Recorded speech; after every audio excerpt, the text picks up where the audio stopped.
Hi, my name is Anna, and this is my story. So, at about the age of 3 or 4, I remember always being faced with fear. Fear of people, fear of the dark, fear of the unknown, fear of growing up, fear of the future, fear of everything. I was always afraid. In my adolescent years, this never stopped. This kind of just grew. I remember being faced with a lot of depression, anxiety, isolation, not because I didn't have love around me or I didn't have people around me, but fear felt more safe. Fear was a place of escape. And although fear was extremely tormenting, it felt comfortable. It didn't take much faith, much effort, much of a launch. I didn't feel like I had to launch myself or push myself to do things. It was a place of stillness, and I felt comfortable in that. It wasn't until when I was about 16 years old, God began to really move on my heart and show me himself, but also show me who I am in him, show me the plan that he had always had for me. This meant that my relationship with fear had to die. I couldn't go into the future. I couldn't fulfill the plan that he had for my life while still hanging on to fear. And that scared me because what he called me to required the very thing that the enemy tried to use. The very thing God was trying to use for his glory, the enemy was trying to use, which was my mouth. I've always been quiet. I've always been shut up. I've always been muzzled. And God, yes, he's great. Yes, he's sovereign.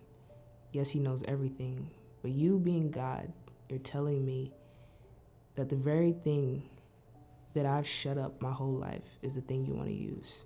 I had to allow God to woo me with his love, because the only thing that would have allowed fear to really die was me embracing the love of God.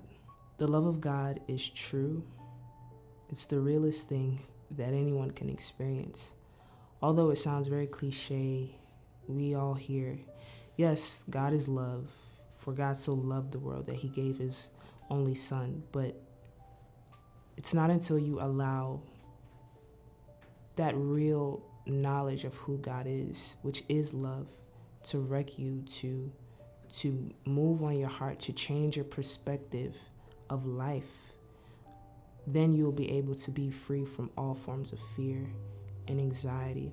When I finally embraced that, I was able to even do things that I never thought I could do. I was able to stand before people and even speak to people on behalf of God, people that I've never would have thought I'd speak to. I was able to find freedom in saying yes to God. Any form of fear that you may be experiencing, that you may be facing, even if you feel like fear has become safe for you, I say to you, whatever it is, even if fear feels like a stumbling block, do it afraid. In Exodus, when God speaks to Moses through the burning bush, he tells him the plan that he has for his life and what he wants him to do in terms of, speaking on behalf of him and leading a people into freedom out of captivity. And he says, Moses' response to him is, but I stutter. I can't speak. You're telling me to speak on behalf of you, but I don't know how to use my mouth. And what God says is, I will be with you wherever you go. God is with us wherever we go. What is that? That's the love of God.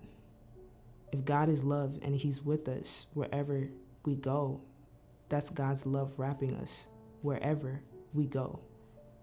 That's in life, that's in misery, that's in good times, that's in difficult seasons. the love of God follows us everywhere we go. And so my encouragement, once again, to you is to embrace the love of God. If nothing else is true, God's love is true. If nothing else can sustain you, God's love can sustain you. If nothing else can wrap you and rescue you, it's the love of God. So that's my story.